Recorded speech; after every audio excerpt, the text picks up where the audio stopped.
Today, we invite one student who is now studying in one of the outstanding universities in Europe.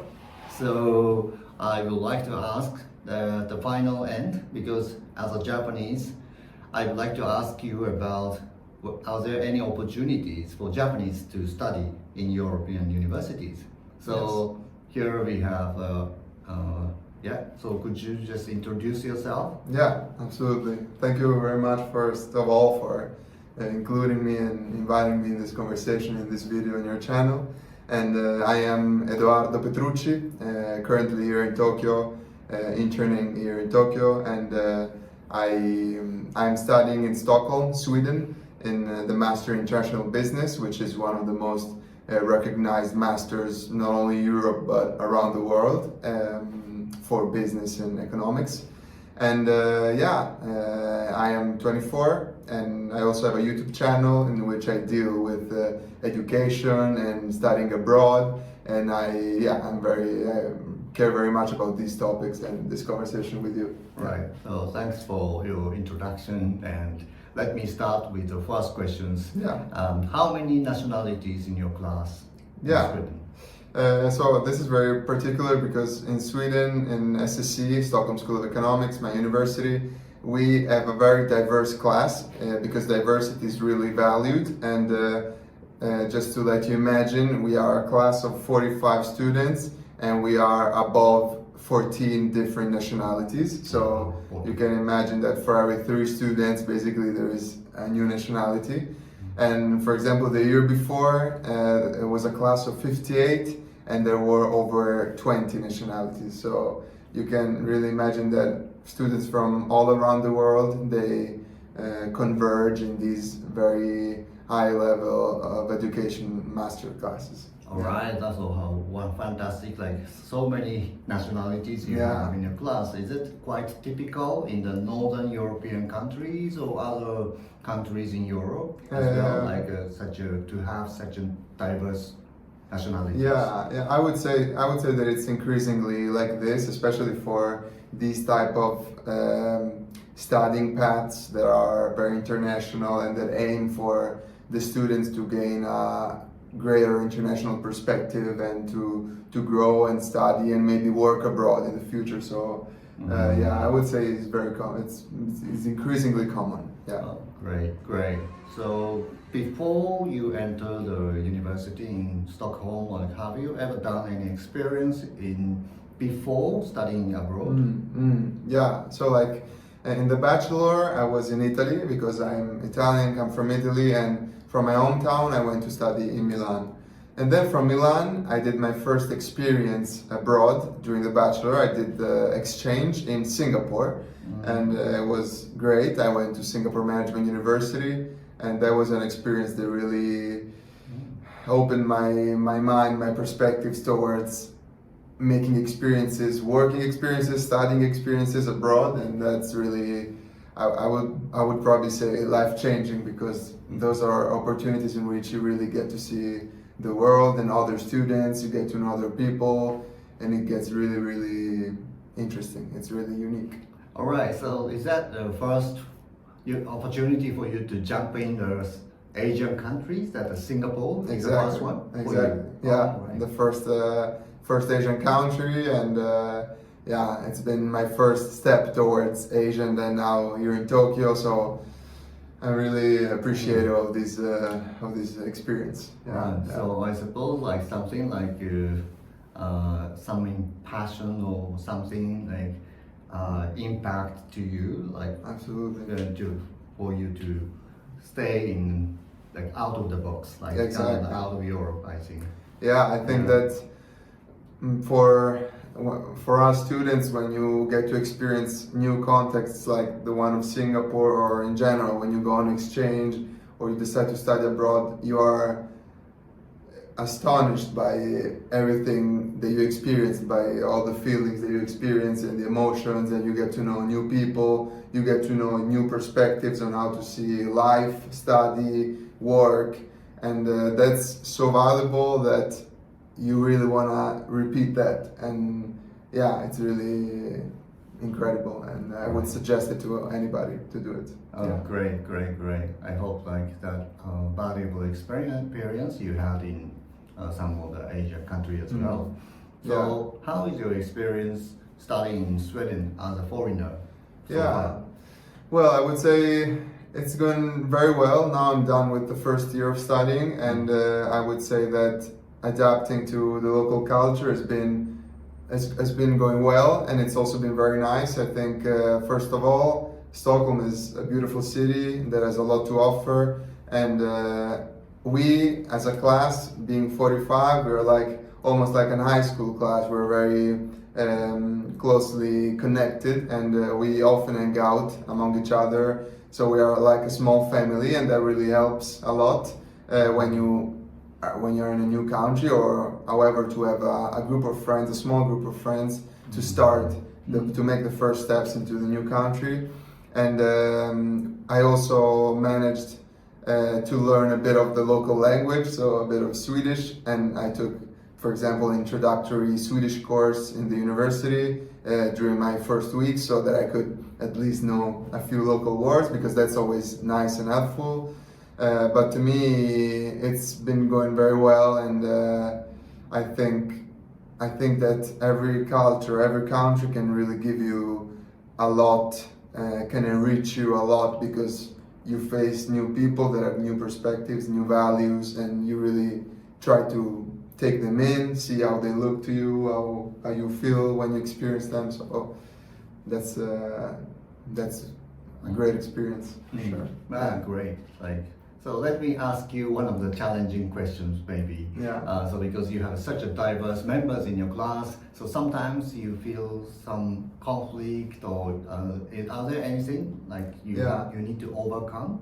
Or do you have any experience? Well, I would say that in our class, for example, we are very much challenged to work in groups, and work in groups that constantly change. So for every class, we have, for every period that lasts about 1.5 months, we have a new working group, so a new team. So we have new teammates, we have new people in our group that we work closely with, and I would say it's a big challenge to being able to adapt to working with maybe 5 members that all come from different countries, or almost all of them come from different countries, and you have to adapt your expectations, you have to adapt your working styles, you have to adapt your manners, because you want to always be you want to always, of course, be respectful of each other. And so that, I would say, is a challenge that the university poses to us students, but is really the key that allows us to develop our mindset and grow as individuals, like both personally, academically, and professionally. It's a skill that is very valuable and will be even more valuable in the future, I would say. Right. So in every different discussion group, I think you need to use your language. Like, I think that English could be the basic standard language for you to communicate with each other. So sometimes you use a local language. So did you feel any like language barrier conducting all that?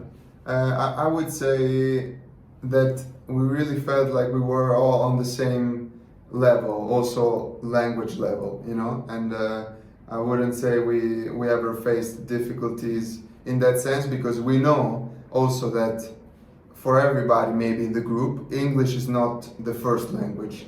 So you also welcome any kind of language barrier, or you try to be soft about them, and you're not hard or harsh on them, and that allows for greater collaboration, greater communication, and I think we have really never had issues at all, actually. I would say it's only been an opportunity for everybody of us to grow and challenge themselves and continuously do it.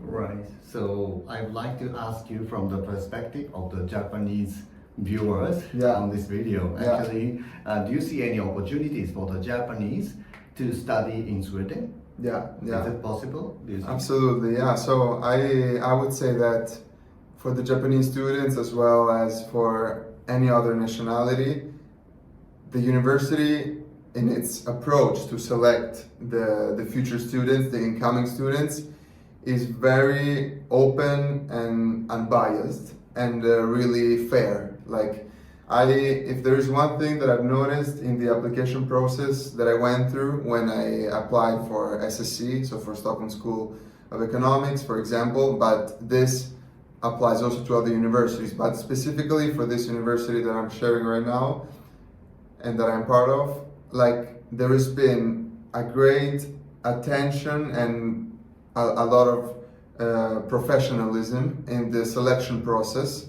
when it comes to evaluating you as an individual for your of course your scores and your art skills and your grades, and that's for sure something that is common to all of us students that want to apply to these paths. But there is an aspect that is fundamental related to how you approach these applications, how you approach your candidacy to the university, and what are your soft skills and what can you bring as a person to the class. Like, what is the added value that you bring to the cohort as a Japanese student, as an Italian student, and in which way can the class benefit from your presence in the class. And that's really what makes the difference to me, and that's why I already know it, but I'm more than sure that it's of course open and welcome, for example, to Japanese students and as well as any students from Asia. We have really different nationalities that range from South America to China to really Northern Europe, Southern Europe, Middle East. So it's really various, and for that reason valuable. Yeah. Right, great. So I felt like openness of the culture in SSC. Yeah. This is like what they have like in your class, which is very good. And so this would be the last questions. Yeah. What are the major requirements to get into the master? Yeah. So I would say that there are a few major requirements that need to be kept in mind that are common not only to SSC but also to other universities. Then, of course, maybe between universities, the ranges of the scores that you have to achieve, they vary because they're not maybe the same for everyone, for every university. But I would say that one of the main requirements that for sure has already also come to the mind of the viewers is the GMAT or the GRE, so these global exams on management, economics, etc. Then I would say that there is a big component related to the motivations behind your applications, and this is something that doesn't have to be underestimated because universities, for example, like SSC, really value that because, as I told you before, they want to see who's going to join the class and what are the motivations behind the student or the professional or the ex-student that wants to go into the class. And then, for example, being an international cohort, there is also a component related to the languages that ranges from your native language to the English language and to any other language that might add value to your application, because still applying to a class that has this variety, and let's say that these maybe is not the most important, but any other additional language that you know that you're familiar with is a great component. But yeah, for sure the English level is one component, but I really got to know a lot of individuals already from my exchange in Singapore, which still required quite an important English level. I saw that also people who were not really familiar with the English language could either or like still make it even though they weren't that familiar, so they could take classes that have that are fully in English, that have the highest academic English level, or they could really turn the situation around in a couple of months, maybe living somewhere where you speak English for a couple of months, or for 1 week, for 2 weeks. So all these opportunities, like for example the program that you provide, like these are all little opportunities that turn the situation around, and really anybody can really make it. So for the English, I wouldn't say that's a big deal. Yeah, at the end of the day. Yeah. Right. So thank you very much for today's, for the first video for us, and then talking about studying abroad to start with, and maybe we will be touching on to the different topic related to some of the opportunity to work abroad and maybe study abroad again. Yeah. So maybe we can think of this planet as a one universal platform to just for everyone, I think. Absolutely. So we would like to just touch on to the different topics from now on. So while you were in Tokyo, this is the interview taken in Tokyo from now. Yeah. And what word would you like to say at last today for the audience? I would want to say that it's super important to, especially in these years of our lives, for us young students and none to try to grow, especially on a personal level, the most that we can. And I would say that from my experience, one of the things that helps to do that the most is experiencing what's out there. So going out and experiencing what the world has to offer, and what the different cultures and how the different cultures can impact us as students, as professionals, as human beings in general. So that's one suggestion that I would like to leave to the watchers of the video. Yeah. Right. So thanks. Thank you very much. And bye for now, everyone. So Yeah. thank Bye bye. you. Thank you.